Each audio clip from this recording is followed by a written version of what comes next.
Une plongée dans l'enfer des camps d'internement en Chine, une fuite de documents révèle le calvaire subi par des centaines de milliers de Ouïghours, ces musulmans que Pékin dit vouloir rééduquer.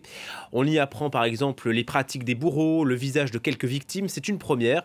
Les documents de la police chinoise ont été envoyés à un chercheur, ils ont ensuite été publiés et vérifiés par plusieurs médias internationaux. Et cela intervient au moment où la haut-commissaire de l'ONU pour les droits de l'homme est en visite dans le Xinjiang. On en parle avec vous, Eleanor Hart. Bonjour et merci de répondre à France 24. Vous êtes chargée de mission à l'Institut Ouïghour d'Europe. D'abord, qu'avez-vous appris de nouveau sur le sort de ces Ouïghours et qu'est-ce qui vous a le plus marqué?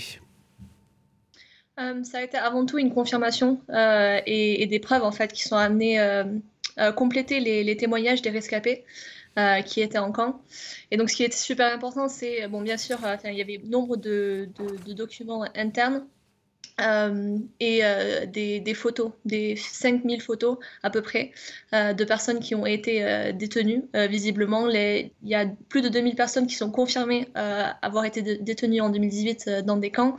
Et en plus, il y a des documents qui attestent des mesures sécuritaires qui sont déployées dans les camps et des photos de policiers et de gardes en action à l'intérieur des camps, chose qu'on n'avait pas avant. Oui, les photos des Ouïghours, on en a un aperçu dans le journal du Monde, Le Monde, publié aujourd'hui. On y voit tout type de profils, y compris des personnes âgées, des malades, des handicapés. Ça veut dire que la Chine ne fait aucune distinction, hein.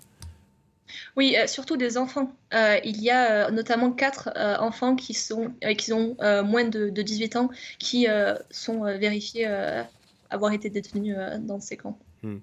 Les motifs d'enfermement sont extrêmement rares. Être proche d'un autre détenu peut être un motif valable, hein, pour Pékin, tout comme porter une barbe. Oui, oui, si votre famille est incriminée, généralement vous l'êtes aussi. Et il y a plusieurs cas où le seul motif en fait d'internement, c'était qu'ils avaient une famille suspecte. Je lisais aussi dans ce rapport que les autorités chinoises affirmaient que la stabilité globale de la région interviendrait en 2022. Ça veut dire cette année, ça veut dire que les camps vont bientôt disparaître? Ça, on ne pense pas, non. Étant donné les prononcements multiples dans les documents à propos du fait que c'était une rééducation sur le long terme, qu'il fallait que s'ils libéraient les prisonniers et qu'ils leur permettaient de retourner à leur vie, il était possible que ça redevienne comme avant, que la rééducation ait été pour rien. Donc, ils se projettent vraiment dans une optique plus au long terme. Il y a un autre élément clé dans ce qu'on apprend au sein de ces révélations, c'est ce chiffre de 12%. 12% des adultes dans le district de Kona-Sheher, à l'extrême ouest de la Chine, qui sont détenus en 2018. C'est un taux qui dépasse celui du stalinisme. Est-ce que sur cette base, on peut évaluer le nombre total de détenus dans le Xinjiang? Pas exactement, ça nous donne une meilleure idée et ça fait qu'en fait ça confirme que les estimations précédentes étaient plutôt bonnes. On estimait que c'était plus d'1 million et plutôt vers 2 millions de Ouïghours et d'autres minorités turciques qui étaient enfermées. Et donc voilà, ce chiffre de 12% dans ce district-là vient renforcer cette estimation. Je le disais, il y a là donc ce déplacement de la chef de l'ONU pour les droits de l'homme dans la région.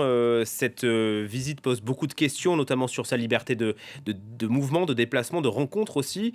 Et puis certains craignent que l'ONU serve de caution à la Chine. Vous pensez quoi, vous, de ce déplacement de Michelle Bachelet? Nous, on pense que ça a été problématique dès le début.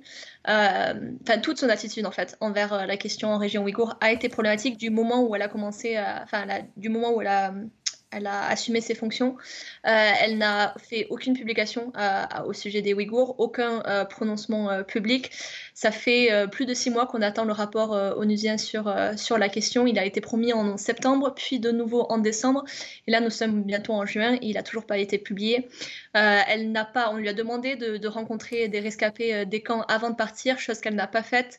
Et nous ne savons pas exactement les termes de sa visite. Nous ne savons pas sur quoi ils se sont mis d'accord avec les autorités chinoises et En plus de ça, aucun journaliste international n'a le droit de l'accompagner. Elle va seulement faire un communiqué de presse samedi. Donc tout est voilà, c'est assez insatisfaisant, pardon, comme Ça veut dire que visite. tout est faussé? On verra, mais nous n'avons pas grand espoir. Mmh. Finalement, le régime chinois a tout fait pour que la déportation, des Ouïghours reste sans image. Là, le voile est enfin levé. On a, donc ces quelques photos, hein, qui ne révèlent qu'une infime partie, des personnes qui sont, internées. Est-ce que ces nouvelles révélations peuvent, permettre de confronter la Chine, que des États réagissent, enfin face à ce génocide, comme l'appellent les Américains? On l'espère. On l'espère et on espère vraiment que voilà, que ces photos, puisqu'elles viennent compléter en fait des témoignages, qu'elles, voilà, que ça sera la dernière pièce qu'il manquait pour qu'il y ait une vraie réaction, réaction qui commence à se faire quand même. C'est beaucoup mieux maintenant que ça n'était, il y a quelques années, mais voilà, on espère que ça viendra compléter tout ça. Merci Éléonore Hart d'avoir partagé votre sentiment sur France 24. Je rappelle que vous êtes chargée de mission à l'Institut Ouïghour d'Europe depuis Toulouse.